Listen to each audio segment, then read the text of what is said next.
Hi guys, welcome back to another episode of Fries with Potate. Today I'm here with Krish Ashok. I know so much about him at this point. I'm not able to really bring down and tell you who he is, but I can tell you he is not a self-proclaimed tech bro, but he is a software engineer and he is an author of the book Masala Lab, The Science of Indian Cooking. And he makes so many YouTube videos and he's done more podcast episodes than I have ever shot in the whole timeline of me making podcasts.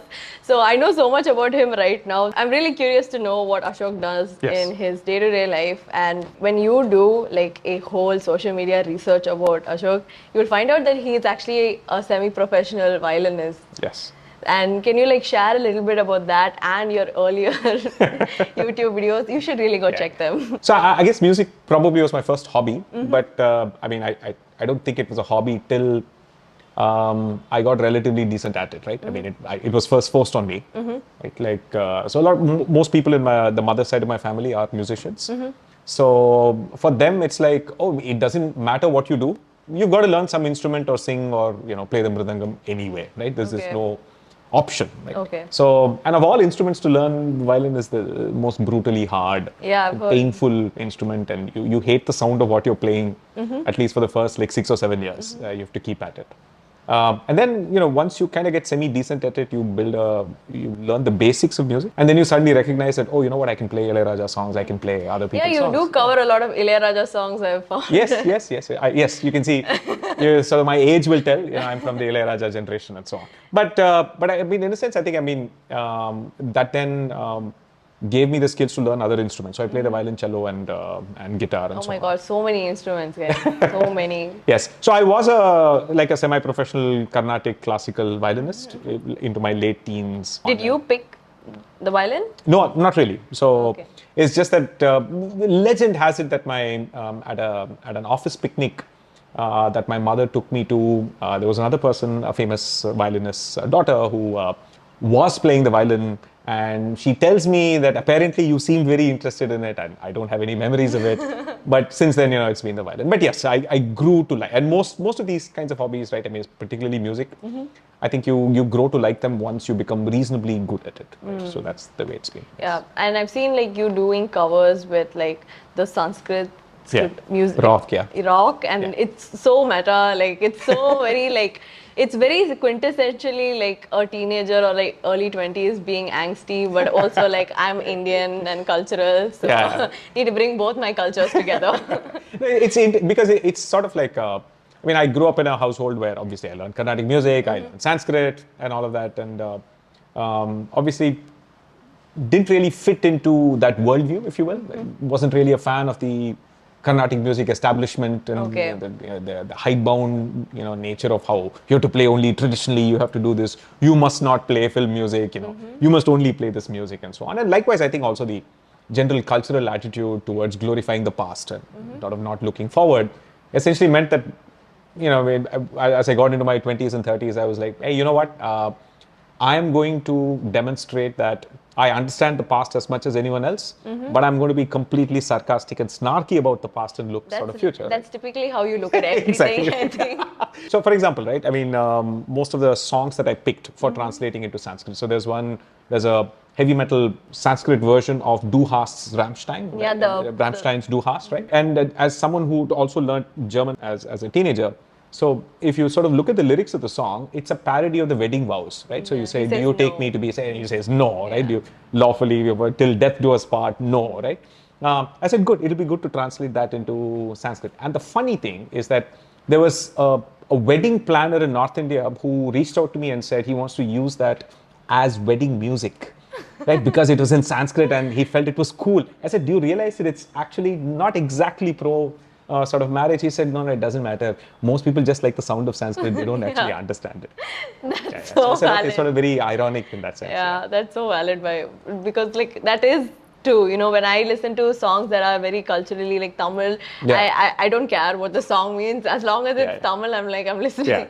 Yeah, actually, if you really dig into some of the lyrics, they can be quite strange sometimes. Yes. I agree. So, as a teenager, you played the violin. Yes. And then you went into engineering, right? Yes. That's when you went to Delhi University. Yes. And once you went into engineering, you also, like, right at the time where the tech boom and like the software boom was happening, you were in the right time to be an engineer. Yes. So, what was it like to be an engineer at that time, and then also try to like sustain these hobbies? Software at that point of time, right, was the most amount of money for the least amount of work, right? I mean, it sort of fit into a lifestyle where I was more keen on hobbies and writing and doing other creative things, while also picking a career where that allowed you to automate and be smart about your work. Right? It's not possible sometimes in other forms of work that there's no choice but to work like 10, 11 hours a day for like 5-6 days a week. It's not optional for you can't just automate something, if you're working in a factory or something. Right?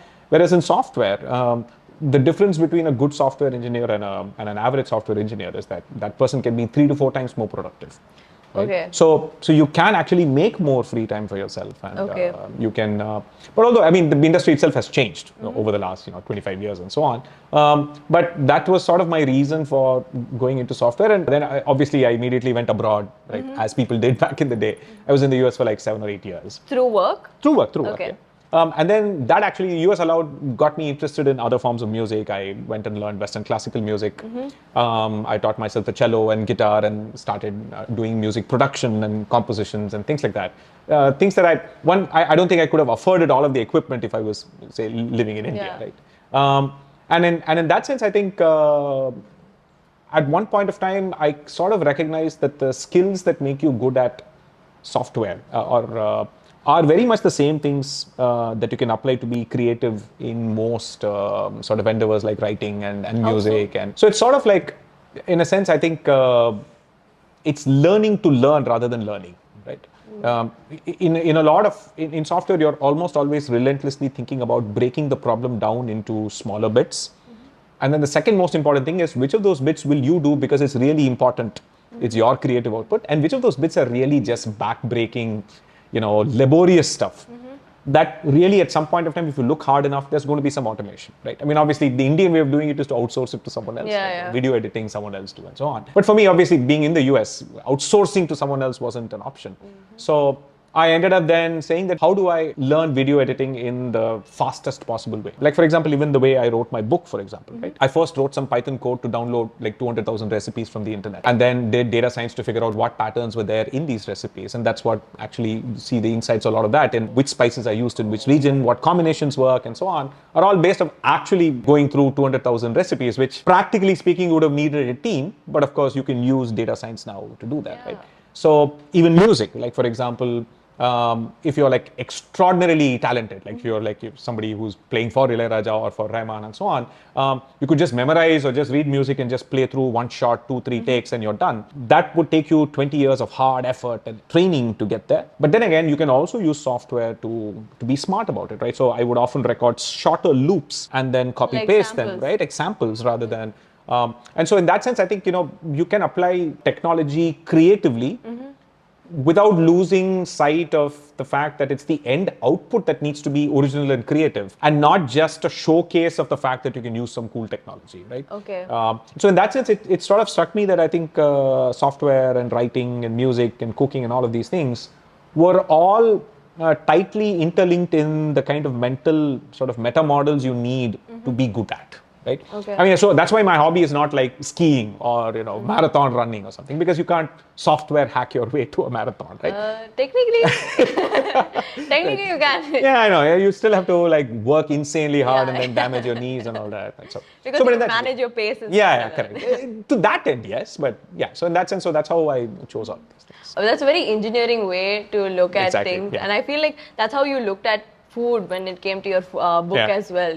The way that you approached food was not telling us like how to cook it, but more of like, hey, this is the science behind it. Go ham, like go crazy with it. Right. And the interesting nuance there is that, like most boys, I went ahead with this attitude that science is the right way, right? And this is how to do it, right? I was very quickly schooled by obviously the experts in my family who knew how to cook, that in the kitchen, it's the knowledge of cooking that matters, not science or engineering, Yeah. right? So it comes from practice, it comes from doing it again and again, and then you pick up the heuristics. So the goal of Masala Lab was actually to use science to explain why your grandmother's right, rather than say, this is why you're wrong and science is right, right? Okay. So that's why it's like, oh, your grandmother used to measure the amount of water on top of rice by using that index finger trick, but here's why, because it's accounting for evaporation, right? Yeah. Here's why she would do the tadka, and here's why she would do this, and so on. And again, thankfully was old enough to sort of realize that science at best is a language to describe the world. It doesn't invent things. People invent things, right? That's true. Science is a very precise language to describe what you do in a non-ambiguous manner, as opposed to say mythology, which is deliberately ambiguous so that you can each take the meaning that you want from a religious text or whatever it is for spiritual goodness and so on. But science is meant to be extraordinarily precise so that any scientist reading it cannot get confused by what you're actually saying, right? Yeah. So it is at best a language. It's not the actual body of it. Yeah. When I was reading the book, the takeaway for me was you were telling like how to cook like beans and why beans cook like faster, or like why the eggs cook faster. Yeah. He has like signs of all these different food items, like the basic essentials that you need to cook. And I think when I start cooking, I would now, whenever I'm browning my onions, I'm going to think about the Maillard reaction. Yeah, I know. It's people often make fun of me that every 10 minutes I have to say the word Maillard reaction. Otherwise, Oh yeah, yes, Maillard reaction. Yeah. I want to ask you, you have been on social media, like since I gained my stream of consciousness, I already told him. Like he was on social media in 2007 where he had a blog doing Jalsa showing Jilpa, like the Chennai 006. 6028 song, Jalsa Pandangada, right? Jilpa Katangada. And actually, I think I spent an unholy amount of time speaking to Tamil experts and anthropologists, etc., to sort of get the etymology of some of these words, right? Yeah. Why does Madras Tamil have words from Portuguese, words from Urdu, words from Telugu, right? It's really a mishmash because Chennai has always been a melting pot, right? And words like Jilpa, right? I mean, it's such a unique word that is to speak about things you have no clue about is Jilpa category, right? So it is sort of, it also kind of in a meta way described what I was trying to do back there when I was, had the confidence to write a blog, right? Yeah, so that was the whole So yes. What was it like, writing the blog back then? And my understanding is that you had a bit of a following there. I don't know what big numbers are back in the day. Yes. Like, what was the big number to a blogger? Because so it's strange. In 2007, I think the number of people on the internet in India was very small.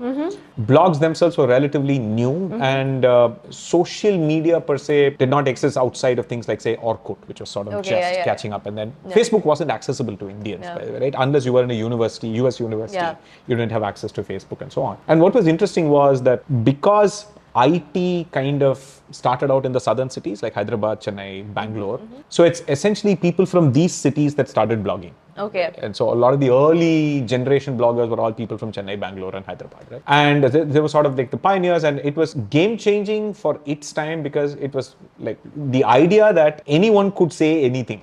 Right? It was a new thing, right? Now it's normalized now. But in 2007, a lot of the comments from 2007 sometimes reflect the fact that there's some of these older men who get so angry that how can you just say anything you want, right? For them, it is like it has to be verified, vetted, put in a newspaper.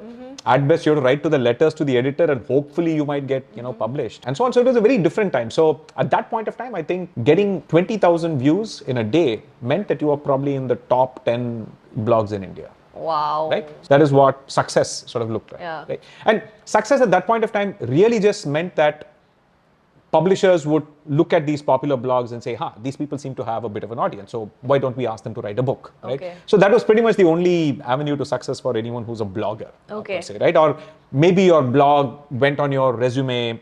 And then when you did journalism and so on, maybe that was an add-on point if you wanted to get recruited by a major mainstream media, right? And so on. So beyond that, it was not really much. But fascinatingly enough, even back then, one of the most popular categories of blogging was food blogging. Okay. It's just people sharing recipes. Yeah. Right? And that's been around since Tarla Dalal started digitizing recipes on the internet. So that was the largest category, right? It was just people writing personal stories and then ending it with a recipe is how it sort of began, right? So that's what actually it looked like. And then actually blogging kind of died out when Twitter became a thing. What did the beginning of Twitter look like? The early Twitter was sort of like a weird place of people who used to blog and comment. And then Twitter just became a thing where it was just perfectly fine to come and share, here's what I ate for breakfast and what did you have, sort of thing. Right? It was a very much a very, very weird place. People would invent new crazy ways to comment on pop culture things and so on. There was not much politics. It was just largely just people having complete wild fun, right? Yeah. And I think towards 2012, 2013 is kind of when it became a large enough platform, and then obviously celebrities started seeing it as a place to promote their stuff, and then obviously politicians and then discussion of politics itself. Then the whole polarization and everything sort of began around that time. But till then it was a wild place. I mean, I'm not someone who sort of likes to say anything like, oh, the past was so much better. But that early generation of Twitter was just a largely harmless, fun, crazy place. And now when you think about it, whenever I post on Twitter, it's either like something like very like religiously targeted or like targeted at the fact that I'm a woman. So when I'm hearing this, I'm just like, wow, must have been a good time. And again, as a guy, I'm pretty sure that even back then, I'm sure probably women had a bit of a tougher time than men. Even on Twitter and so on. Obviously, creeps always existed, right? But in general, it was weird in a relatively harmless way for a few years. Before it became mainstream. It's usually true for almost all things in that sense. You've been on the internet for far longer than I have, and my understanding is that you have been there for almost the inception of all of these social media platforms. Yes. Ashok works at TCS, and he was also like the social media head. What is the position that you work? So I was part of the corporate technology office that used to look at all of the new breakthrough technologies and sort of look at what their impact was for large companies and so on. Right? So that was part of my job, right? And for that point of time, for a period of 5 or 6 years, I was researching social media, right? In terms of collaboration patterns, right? The content creation patterns, engagement patterns, algorithmic patterns of content discovery. Not a humble brag, but I have a sense I know how I need to say something to go viral, but I know 99 times out of 100, that's an unethical thing to do. Right? So that's just the way these platforms are designed. The algorithms are designed to promote conflict and sensationalism and engagement at any cost, right? So in that sense, it used to be I used to look at these patterns so as to be able to replicate them inside a company so that you can get more people to share ideas, get more people to collaborate, and get more people to share knowledge and so on by learning from the best patterns on the internet. So to that end, I had to study this, right? So like, which were the practices that you took to the office? So things like, for that matter, like for example, right, people being able to share ideas and you being able to vote them up and vote them down, right? It sounds like a very basic idea now, but in like 2007, it was like a very groundbreaking idea, right? That you would allow any kind of public voting up and voting down, like collaborating on, say, HR policies. Like, for example, employees saying, I like this, I don't like this. Itself is a very big thing for a company to kind of do, right? So enterprise social was sort of like a thing. But eventually it kind of became now a standard. There's nothing big about it now. It's now a standard thing. But back then it was seen as a big challenge to established hierarchies of, companies are not democracies, right? I mean, you don't have like freedom of speech or anything else, right? So this was a way at looking at how you can tap into the wisdom of your own employees in a better way, right? And so that was and then give them a feel of democracy. Right, give them at least all of this freedom, if not, higher pay and so on. Yes. So my question was, like, when you saw all of these social media platforms come up, and now you are on all of these platforms. You're on Twitter, you're on YouTube. In fact, on YouTube, I think you have 3 channels, like the Hindi, Tamil, and English. Yes. And you're also on Instagram, which I believe is your biggest platform. Yeah, so it's ironic because it's the one platform that I've stayed away from for the longest amount of time and only created because my publisher asked me to. And that's where I have like 850,000 followers. Can you tell me a little bit about like what you find different from all these platforms and like how you were able to harness these people into buying your book? So to be fair, I used to be, as I said, 15 years ago, I might have been a social media optimist. I'm not, right? I don't think social media is necessarily good for humanity. But if you had to ask me, I find YouTube to be the most useful. Same. You can still go find stuff that's useful for you and you can find it, and the algorithm does a decent job of then showing you related things. At the same time, if you're someone who consumes like political biased content and so on, the algorithm will take you down a rabbit hole where you will keep believing in, conspiracy theories and so on. Yes, all social media platforms have the same problem. But broadly, I think the long form nature of YouTube, in that people actually like consuming longer form content, therefore makes it of relatively higher marginal utility. YouTube is one of those things where the content strategy advice for every category is very different, right? If you're into entertainment or comedy, it's one thing, but if you're into education, it's an entirely this thing. And mine sort of comes under education, if you will, right? It's really about being approachable, about trying to simplify harder concepts in simple language and not talking down to people. And more importantly, I think consistency in keeping at it instead of just relentlessly just checking your stats and so on. It doesn't help. You focus on honing your craft and make every video a little bit better, a little bit more informative and better produced than the previous one, right? Rather than compare yourself to what other people with better budgets and bigger studios are doing. And so for me, I think YouTube is my favorite platform in that sense. It used to be Twitter, it isn't anymore. I barely use it anymore. I think it's the lack of moderation and the new algorithmic style, I think promotes a lot more random misinformation and conflict. Not that it was particularly peaceful, before. There was still some sense of moderation kicking in when people, did some truly terrible things. But now, there's no moderation of any kind, right?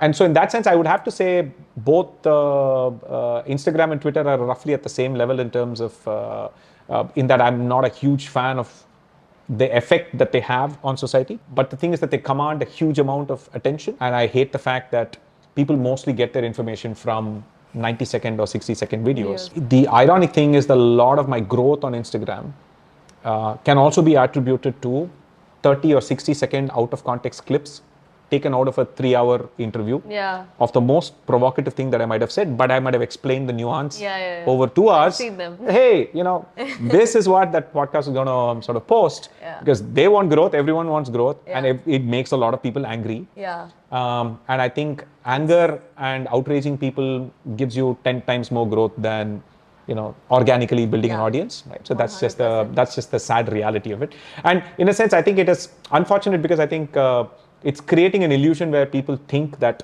they can get all knowledge in 90 seconds. And so it actually upsets them when somebody does not say something that they expected them to say in a 90-second clip. Right?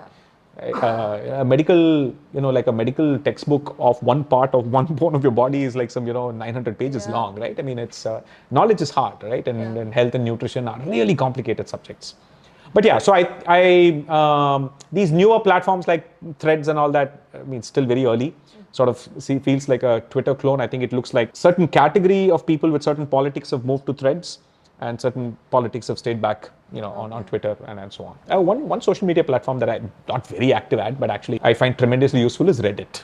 Oh. If you follow the right subreddits. Subreddits, yes. And I think it's the design of the fact that it relies on individual subreddits and their moderation strategies and so on that actually makes it a relatively healthier platform.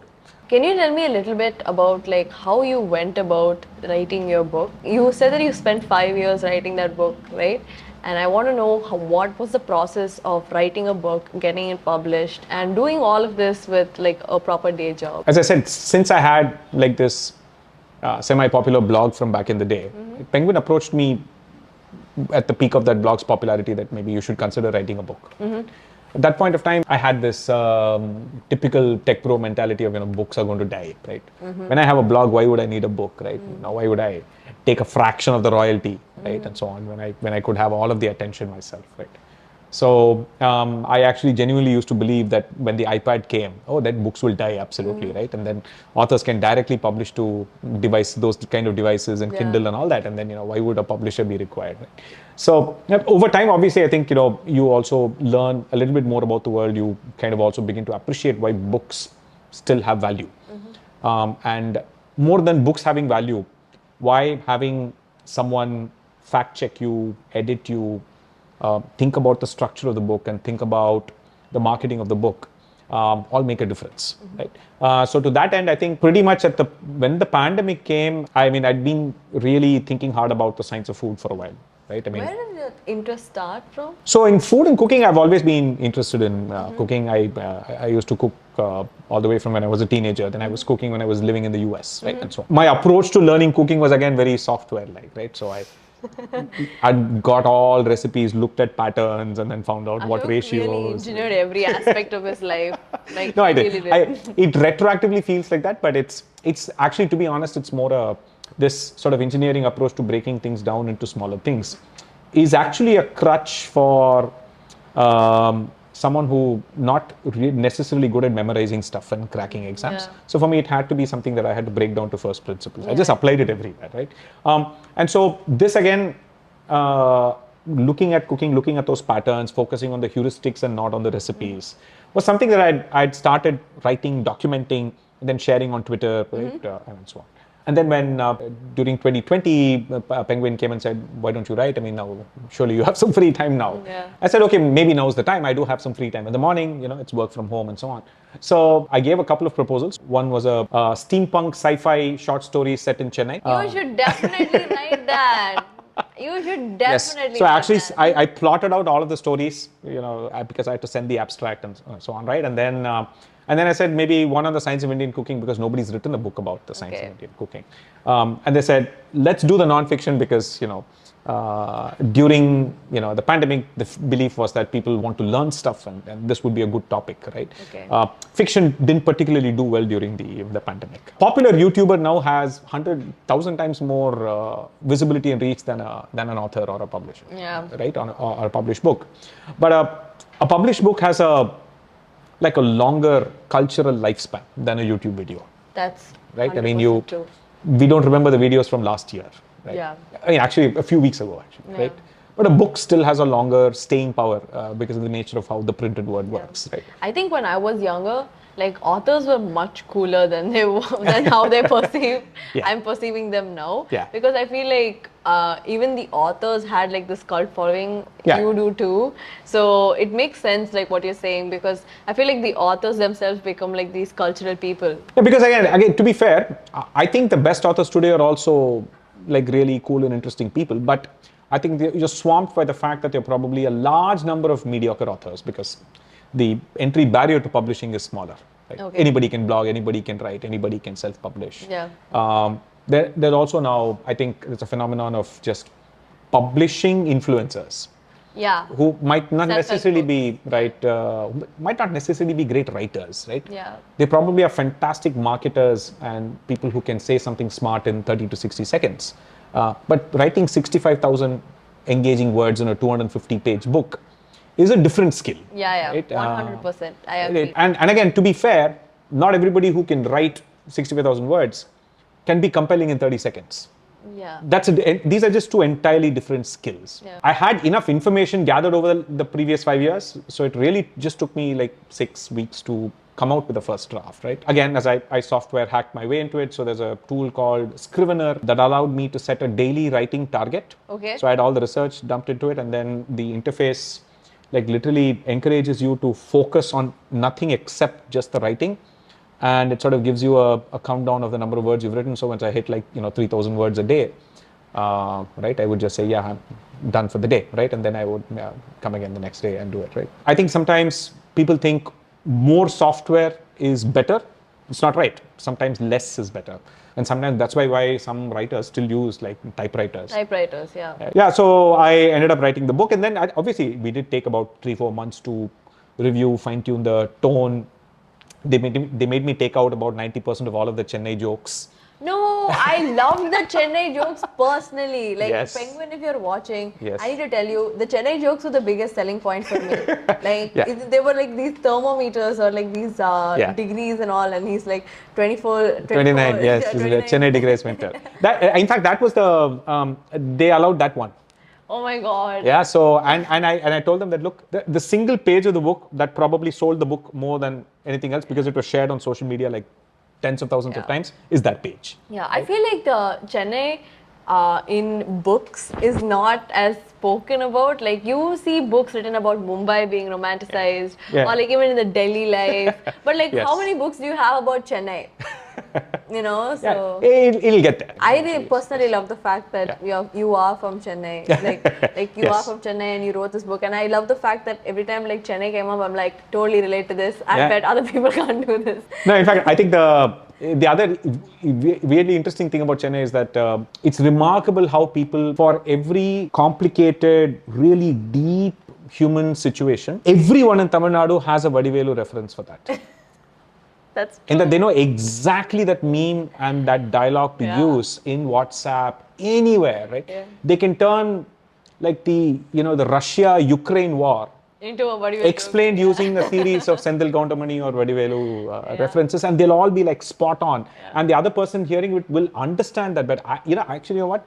The Tamil Nadu government should create textbooks with meme references. Yeah. I think that'll be like digital ones, right? I mean, that'll be fantastic for kids to learn, actually. I truly do think so. There was this like one time I think I learned the entire periodic table off of like a meme and like covalent bonds and all of that. Yes. I definitely learned that off a meme. Oh yeah. Like organic chemistry too. Oh, absolutely. The whole process of writing a book has always been so interesting to me because I grew up reading a lot of books because they didn't allow me to have TV at home. Yeah. So I read a lot of books and that was the cool thing to do when I was in school. Yeah. Like that's actually good. I mean, most I sometimes worry that there's just so much digital content consumption today that kids often don't discover the joys of reading enough, right? Yeah. And to be honest, I think at that age it's hard for a book to compete with an animated TV series, right? Yeah.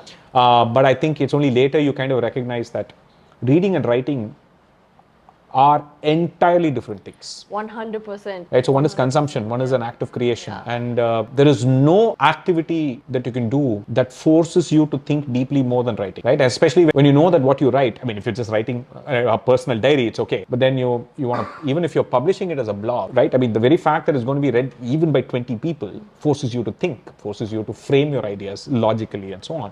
And if you're writing it as a book where somebody is going to review it and somebody has to fact check it and it has to be published to the world, then your thought process it forces your thinking to be clearer, it forces your thinking to also be honest, right? And I think you can't get away with saying, completely shallow things. You can, but, it won't be a good book, right? I mean, so that's the whole point. Yeah. The fact is that you were an author first and then you came on to social media to promote your book. Well, I was on social media as a blogger and Twitter personality at best, right? But not a... it's weird that most people now, if they hear Masala Lab, they go, the Instagram page, right? And not the book. Yeah. Many people still once in a while will DM me and say, oh, you have a book. I said, yes, and here is the link. Please go buy it, right? So in that sense, I think, social media probably came after the fact. To help the book rather than before the fact. So I found that really interesting because most people after they become like influencers, they write the book and you took the other way around. Many of these things sometimes seem like it's all strategically carefully planned out. No, and in reality it's like it happens and then I construct a very elaborate explanation for why it happened. But truth be told, I think publishing industry has had a tough time since the internet came out, right? And so in a sense, I think getting influencers to publish books is in a sense a marketing strategy that allows, I guess, publishing companies to make enough money to publish really good books that honestly speaking will not sell. But it's important for them to be published for the sake of history. Sometimes a lot of great books were discovered 100 years after the author died and so on, right? But if they'd not been published, you would never have them. So in a sense, I think it's like how in like a supermarket, milk and bananas and bread are sold at a loss because that's what people come to the supermarket for. Yeah. And then because while they're there, they're going to buy the other things, right? I think, they're called loss leaders. And I think, influencers like me and my books are probably sort of like the loss leaders, if you will, for publishers to be able to publish people with serious literary depth. So to that end, I'm not judging the publishing companies, but that's just the state of the business. I agree. So I've always wanted to write a book, but I write my scripts for like my YouTube videos and all, and that's when I realized how hard writing is because you'd write like 4 pages and you're just like, wait, I've only written like 4 pages. This is not enough. No, so it's weird because I think for YouTube and for Instagram particularly, right? I will write 1,000 words and then my job is to cut it down to 250 words for the reel. And doing the 1,000 and then cutting it to 250 puts your brain in the mode where you are cutting out words that are less important. You're cutting out facts that may not necessarily be relevant. You're going through the thinking process and prioritizing, right? Of course, in many cases, you're going to end up not saying some things that genuinely might be important, but that's the nature of the platform. Again, YouTube, on the other hand, right? You do the same thing. You write a lot and then you have to cut it down, right? You have to edit out all gaps. You have to edit out punctuation. You have to edit out, because I think, that's how the nature of the medium is, right? And then say you use some jargon, no, explain it, right? Because again, there's somebody who may not understand that, right? Or maybe add a caption there, right? Then I think it's fascinating how half the writing creativity is in editing. Like visual storytelling. Right, the visual storytelling aspect is sort of becomes equally important as well, right? That's actually a good point, I think, because like when you're reading a book, it's not at you, and it's more like, okay, you're taking the story and then it'll eventually lead to the point where the author wants you to like really focus your attention on. Yes. And I feel like that itself is like a very hard task to do. The more I think about it, I'm like, yes, you are right. There are things like a good book will repeat certain ideas. Yeah. A YouTube video will never repeat anything. Yeah. So that long form writing is an entirely different skill. Now that you said it, I also know that you say that like I like people when they create more, consume less. And when you said that, I was just like, I totally like relate to that, because like I'm also someone who's like a creative first and consumer less. So I really want to get into writing now that like I've heard you speak about it. I feel like it's a challenge that I do want to take. Absolutely. I find that I think mostly successful creators will tend to consume less. There's a good chance that you're probably not obsessively watching or listening to every single podcast in your genre, because on the one hand, you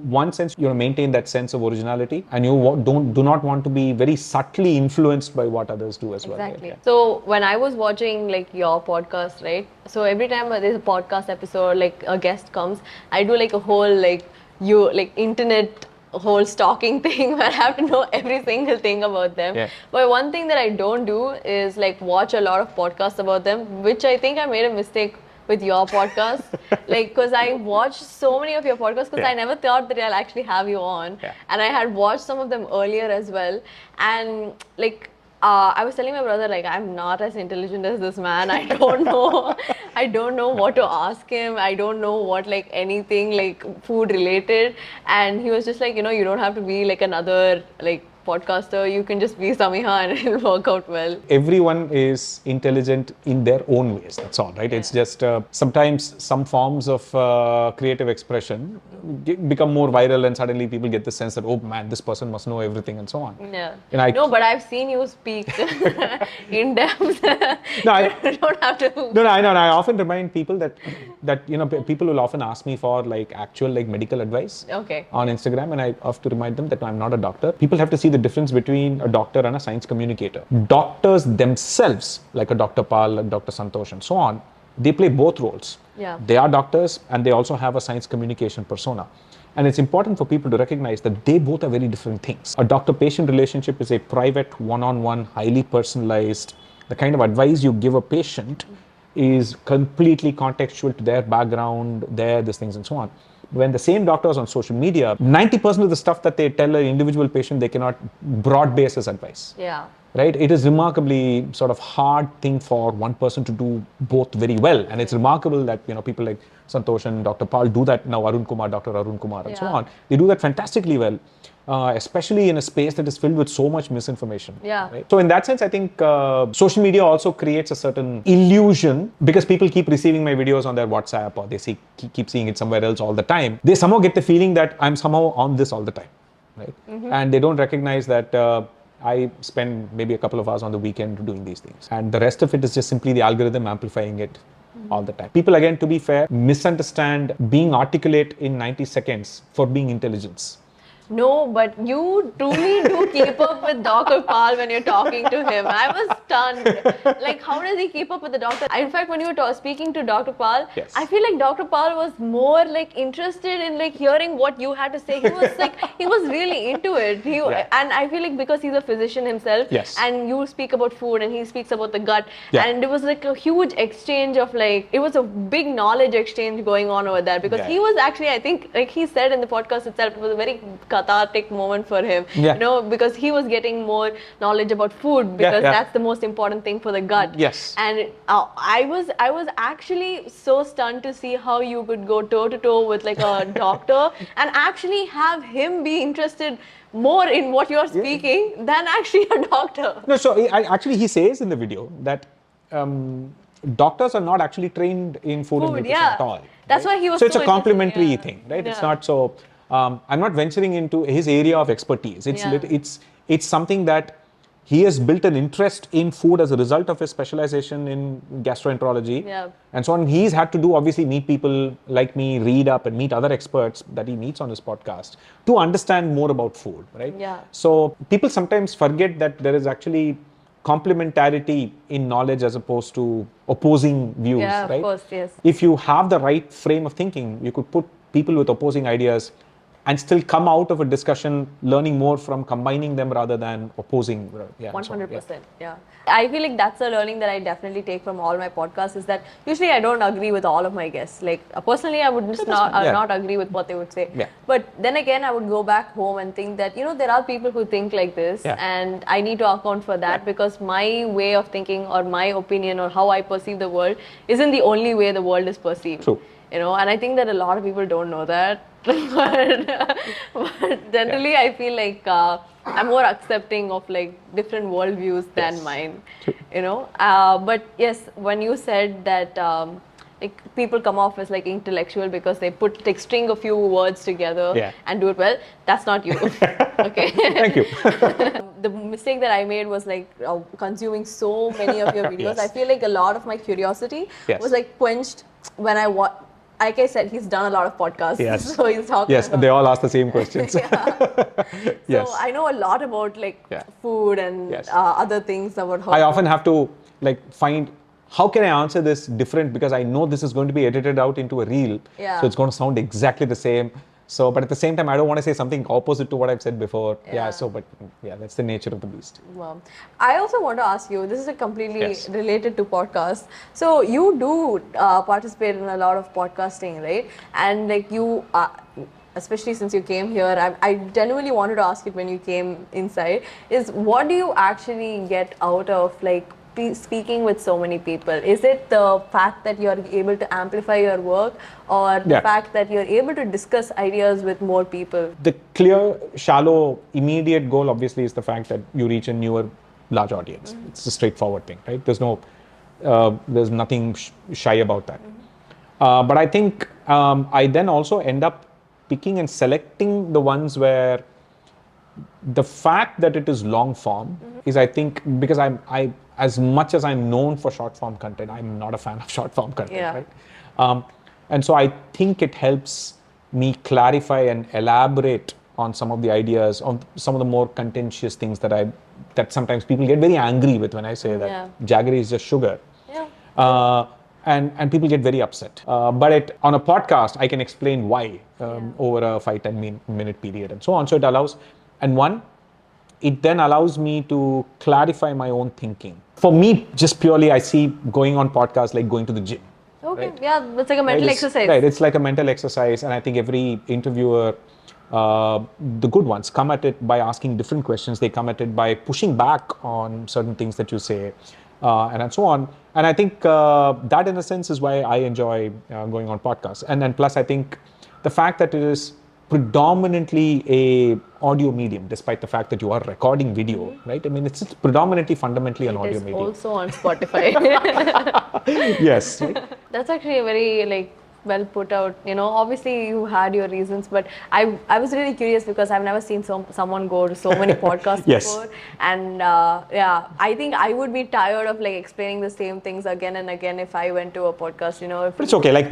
I might do one a month. So it's 2 hours once a month is not much, right? Yeah. I saw this video where you did say that you were an atheist, I think. Yes, I still am, but yes. Yes.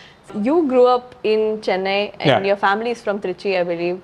My mother is from Trichy, yes. So you grew up in Chennai, then you went to Delhi, and you spoke a little bit about your dad being the one pushing you to eat more diverse foods, than your mom, because you come from a vegetarian family. Yes. So do you think that your dad pushing you to have these different kinds of food shape the way that you are today? Absolutely.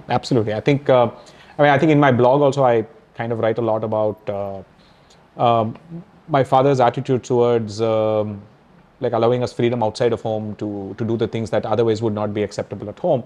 And also my grandmother's extraordinarily liberal attitudes that allowed us to experiment and do all kinds of things at home There was without being. one joke in your old video where you were just like, "Oh, I'm always leaning towards the left because I'm so liberal." Yeah, I think it's with that video. I think. Yeah. Yes. So no, I think it's we're all products of our upbringing, and I think people underestimate the amount of effect your childhood experiences and the limits of your childhood experiences put on your eventual ability to accept newer things. And nowhere does it apply more than in food. Right? If you grew up not eating something, it's very remarkably hard to pick it up and start eating it later in life. Very few people are able to do that. And I would actually argue that sometimes that food restrictions are almost a necessary part of creating any form of tribal identity or a community identity, right? We do not eat this, so yes, you're part of this group. So if the moment you eat it, you're not part of that group, right? Actually, by default, food actually divides. Yeah. In that the habits you pick up as a child disproportionately decide who you will marry, what sort of people you will move with. Very, very hard, right? I mean, the fact that even in India right now, more than 90-95% of marriages are arranged marriages, of people just marrying within their own caste and community and religion. And that comfort from that food is probably going to be the same thing that you grew up eating and so on, plays a big role in that, right? So I think I'm thankful in that my father sort of recognized that he wanted us to have slightly more diverse experiences and not be close-minded about the superiority of your own culture and your own food and so on. Everybody does that, right? Okay. Everybody has reasons to believe that what they grew up eating is, people will justify that no onion and garlic is the right way to eat. People will justify that not eating beef is the right thing to do, not eating pork is the right thing to do, whatever it is, right? So I think it is, in that sense, I was fortunate.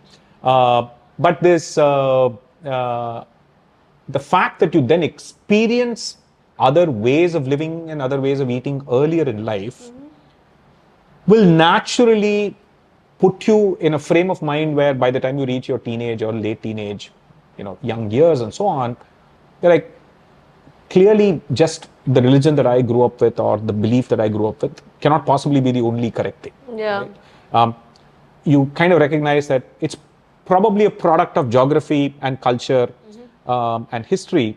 And a way of life and a way of forming and retaining tribal loyalty and identity that is unique to one part of the world, one specific location. And then there are these multiple competing ideas around the world. And so there's clearly no such thing as a one right religion or a one right belief system and so on. And then it leads, and then you kind of then as you, one natural thing of studying mathematics and particularly physics and understanding it at high school and later level is that you also kind of then recognize that most of the most magnificent things in the universe are explainable by a few equations. They don't necessarily need any divine entity to explain, right? You could still very theoretically say that, well, how was all of it created? Surely there has to be something. That's at a very abstract level, right? Because people literally pray for good luck and they pray for, the right time when a wedding should occur, when the moon or sun is in some. And then you kind of recognize that none of that is true. The sun is like 150 million miles away. The moon is like too far away. None of them have any effect on your life. So that again sort of then extends into eventually believing that you probably think that the very lay person idea of there being some sort of supernatural entity that is looking and controlling every aspect of your life is probably not true, right? Okay. In that it probably makes you take less personal responsibility for what you do, and then gives you a convenient thing to blame when things go wrong, right? And then what you find is that different cultures have different ways of having these ideas. Like one example is belief in things like an afterlife and next birth and so on is sometimes insidious, right? Because you then justify injustices in today because you believe of this happened because they did something wrong in some previous life, or that it can get better later. That is, I think, absolute, this is like not taking responsibility for what you can do right now, right? And so that's how you sort of find, and then you sort of find the religious roots of sectarianism, violence, and all the wars that we've had so far. And then you begin to sort of frame that idea, and that's essentially sort of the path to believing that I don't think these stories by themselves are true, is that sort of like you become the 20, 30-year-old internet stereotype of the annoying atheist, Yeah. like who goes about telling people that your beliefs are wrong, that your God doesn't exist, and so on. But only when you then get a little bit older, do you recognize that there is more to it, right? Your atheism, your lack of religiosity, I think is perfectly fine. But people are religious for not just that simple reason of wanting to believe in some supernatural entity, right? It's just that people sometimes need a crutch for the extraordinary difficulties that they often face, and the tragedies that they face. They need a system and a structure of hope and a framework for mental health that, in a sense, helps them navigate life. And if these set of stories give them that, sure, why not, right? I think, so therefore, I think the idea of an individual personal religion and a God, I think is absolutely fine, right? It has problems when you bring it together and you sort of impose rules on others and you say, you must only do this, or you must dress in a certain way, you must only worship this and not that way, and so on. Then it becomes sort of like a form of, social control and so on. But otherwise, I think, So you then eventually sort of, the maturity point is that you become a loud, annoying atheist, and hopefully you get mature and become a quiet, personal atheist as opposed to a vocal sort of an atheist. Yes. I was like an atheist for the longest time. Yes. I think a lot of people can tell, but I was an atheist because I didn't like the way like the religion had treated me, and because I had grown up with so many like rules on my life, and I felt like it was limiting to me. I felt like I couldn't be myself, and that's when I really didn't want to believe in the concept of God and like the annoying atheist. That was me. But now I've come to the point where I'm just like, when you have like hardships, God gives you like somewhere to put your burden, you know. The idea of that, right? I mean, and the social support structure that exists to then do that, it helps a lot of people, right? I mean, and it's a very weird thing because I think you often find, on the one hand, there are people women fighting for the freedom to express themselves, right, and to dress a certain way and so on, right? And in an extreme example, people also fighting for saying that, no, this is my cultural identity. You don't get to say that you must not, do that or wear this or that, and so on, right? And we live in a complicated world, right? Both of these are actually valid, entirely valid things, and these people, often very shallow-minded people, will point to one and say this is wrong, or point to that and say this is wrong. Right? Both are actually true. Both of them are valid for those people.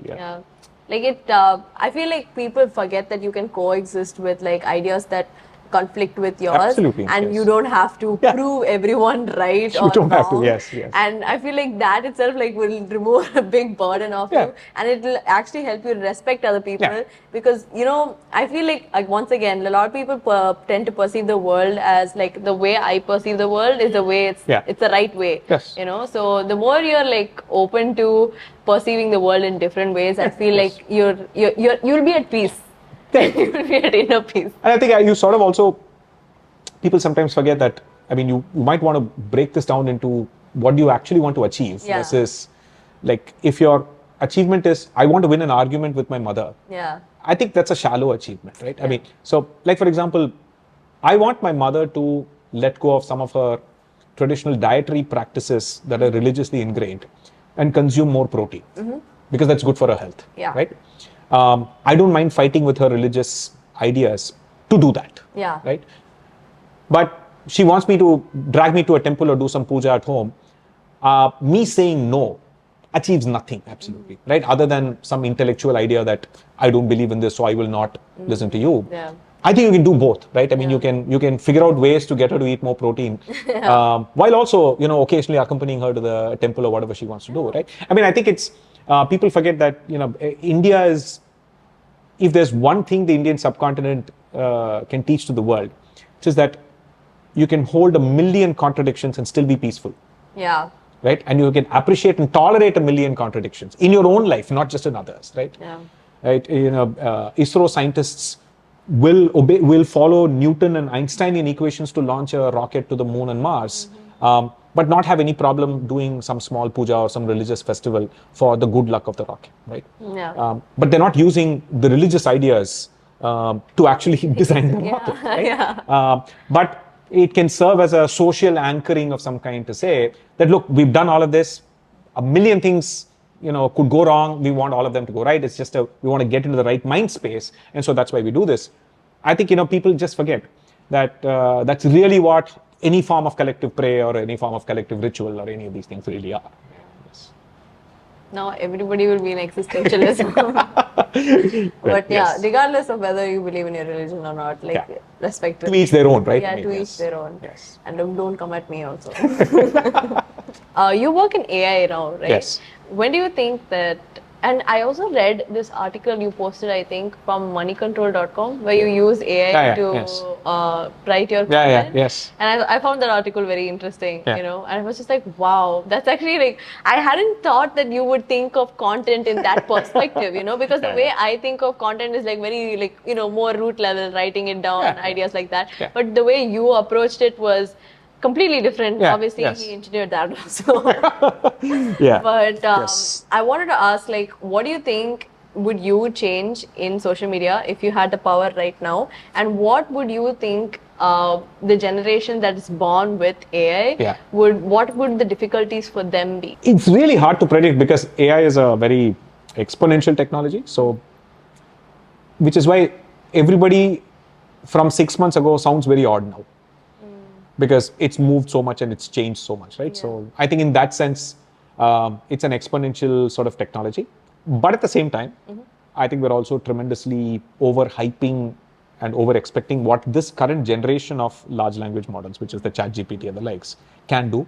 These are not things that can think or analyze or do anything or generate stuff that's original, but these are basically the statistical tools that simply predict what the next likely word is to be based on learning from giant amounts of internet data, right?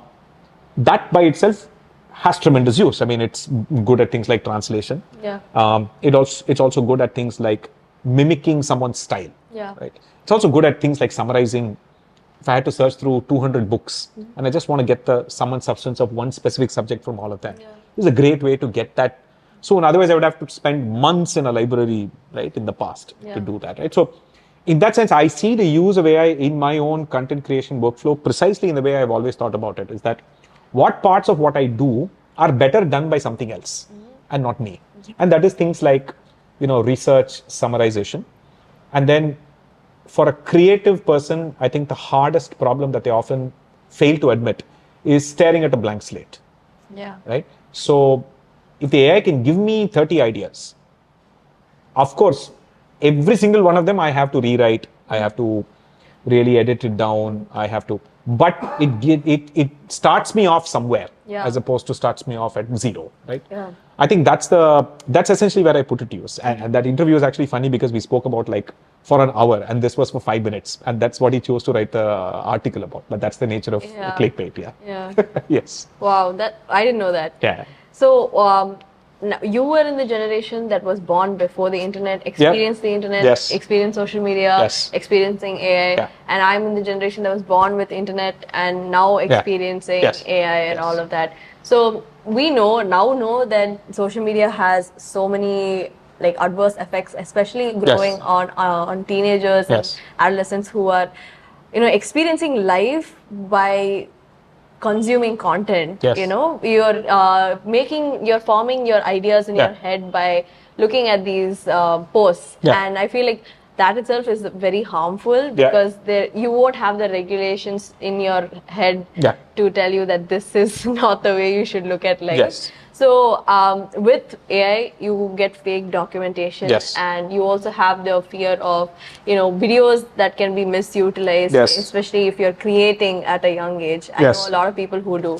So what would you say to the generation that is born with AI and who has to deal with AI on social media, and how can they actually tackle what's about to come? One counterintuitive historical view is that when I was young, my father's generation used to say that TV is going to destroy you guys.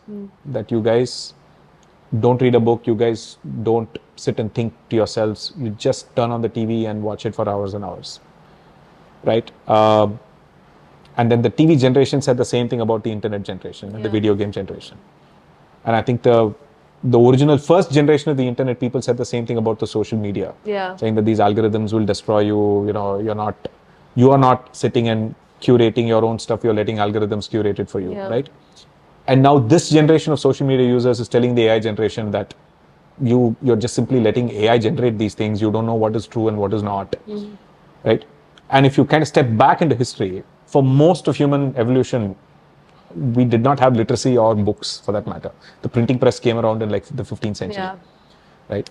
We survived 200,000-300,000 years from the plains of from the savannas in Africa to get to the point where we built civilization. We built all these things. We invented new things. We went about life in 1,000 different ways, eating 1,000 different things, speaking 1,000 different languages, various different scripts, completely different attitudes towards politics and so on. And we still managed, right? Of course, there were good and bad things in history. I mean, there was colonialism, there was slavery, there was wars, there was all of that. But there was enlightenment, there was the Industrial Revolution. And then since the Industrial Revolution, the only difference is that disruptive technologies change society and how we think and how we learn in a shorter amount of time. Right? So it took us like 200,000 years for us to invent like agriculture. Only 5,000 years after agriculture, we invented like steam engine, printing press, steam engine. And then 100 years after that, we were in like TV, satellite. And 50 years after that, we were in like internet. And 30 years after the internet, we are in AI now, right? So the next big breakthrough, quantum and all the robotics will all happen in like 10 years, right? As opposed to. So the crunching of time somehow gives us this illusion that, oh my God, this is something we cannot deal with, right? So on the one hand, I'd say that I think we're pretty resilient in that we'll figure out ways, right? Okay.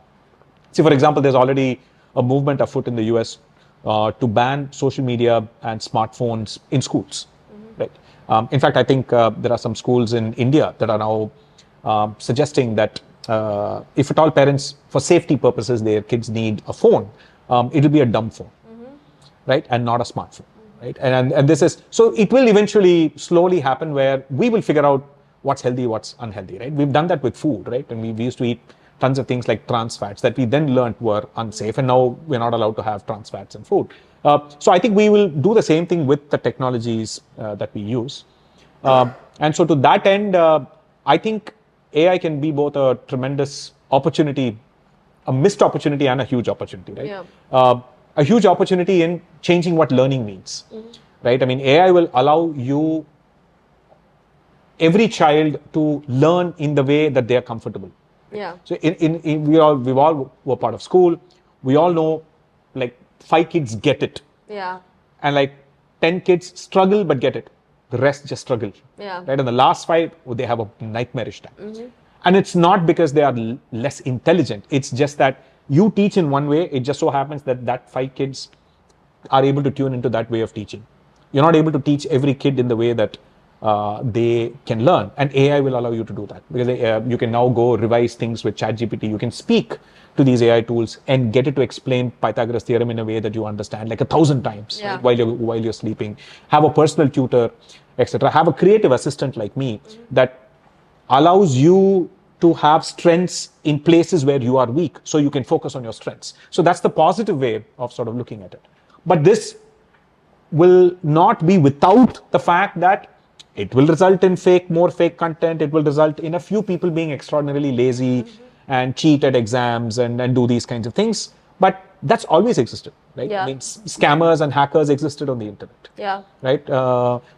People ran like illegal radio channels to spread misinformation even when radio was invented, right? That's why spectrum control became such an important thing, right? Except that with every generation of technology, governments and society will have fewer and fewer ways of controlling these things, right? Because now AI is democratized. Everyone has access to it. You can't prevent someone from having access. So to that end, I think it's really just about recognizing the tremendous advantages that we have and then amplifying that, while figuring out a way to mitigate the bad effects, right? So I don't think we should be overly worried as such about, because what I find is that I've seen this for 3 generations in my life. And if you take back history, people have been worrying about technology since the printing press. Oh, is it? When the Gutenberg printing press was invented, all the top intellectuals, some of them are like people who are legendary now, said that this will bring the downfall of society. I mean, imagine if people had free access to knowledge instead of coming to us, people who know it. right? Instead of coming to church and listening to it on Sunday, they will get this knowledge for free from a book. Are you kidding me? People will publish anything they want. Now it all seems funny, right? And people said the same thing about radio. They said it will destroy the music industry, that it will destroy live music and so on. No, it actually made it better, right?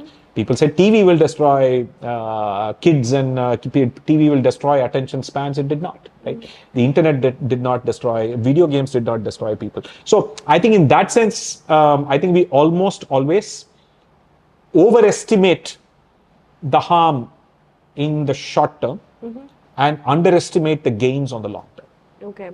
So I think we'll eventually get around to that. So honestly, if I can talk to Ashok, I think I'll go on and on speaking because there's like so many things that I'm curious to know his take on, because it's really interesting because one, you're really well read. So the more and more I'm listening to you speak, the more like for me, I'm like rethinking what I have already established in my head. And also it's a little bit nice to like see that we agree on certain things. I'm just like, see, I agree with Ashok. But yeah, for the most part, I think I agreed with most of the things that you said. And I want to know, like, more books coming? Yes, there are 2 more books and working on it. It's difficult to find time, but yes. I got my book signed. Guys. I got my book signed. First time by the author. Never has happened before. I'm so proud of myself for this one. But honestly, I'm so glad that you came and took the time out on your Sunday to come speak with me.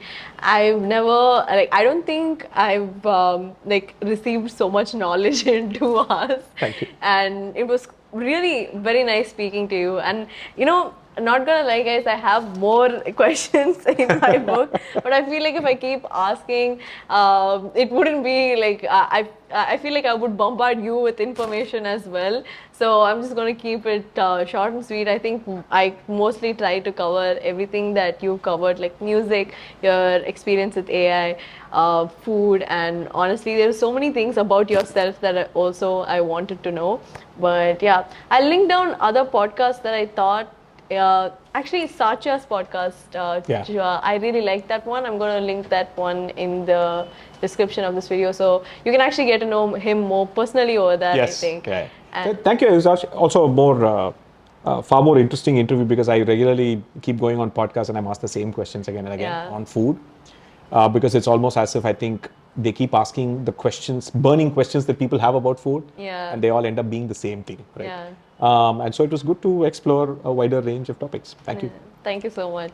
I tried as much as possible to cover the things that you haven't covered in other videos because I've consumed all of your videos.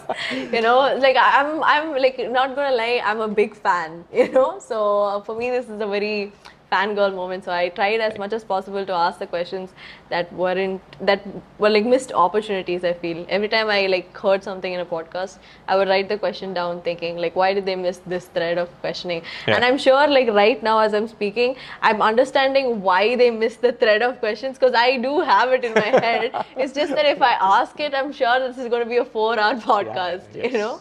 So, but I haven't finished his book. I wanted to finish it by the time I came to this podcast, but I didn't find the time. I'm halfway through it, but you should buy his book, Masala Lab. And I feel like as a book, the initial impression that I have on it is that it's a way of approaching cooking and not exactly like a cooking handbook or a recipe book or a cookbook. You know, it's a way that you can understand cooking so that you don't feel like you're brand new in the kitchen or you don't understand what's going on in the kitchen. It gives you a good idea of understanding exactly what's going on, so that the next time you take like a non-stick pan or an aluminum pan or a wok, you know exactly what the science behind the heat generated over that is. And also hopefully help you look at all the WhatsApp forwards and say, no, that's wrong. And I feel like Dr. Paul, you, Santosh Jacob, all of these people are like almost like the Avengers of like misinformation. They're just like, you know, maybe not, don't listen to that guy who's saying that this is causing cancer. So yeah, maybe go to the oncologist next time. Yes, exactly. Yeah, there are more people diagnosing cancer on social media than actual oncologists. So yeah, thank you so much for coming. And pleasure. Thank you for listening. And that's it for this episode. I'm sorry if I couldn't ask all the burning questions that you had for him, but maybe we'll have a part 2. We could have a part 2, yes. And yeah, thank you for watching, and I'll see you all in the next one. Bye. Bye-bye. Bye-bye.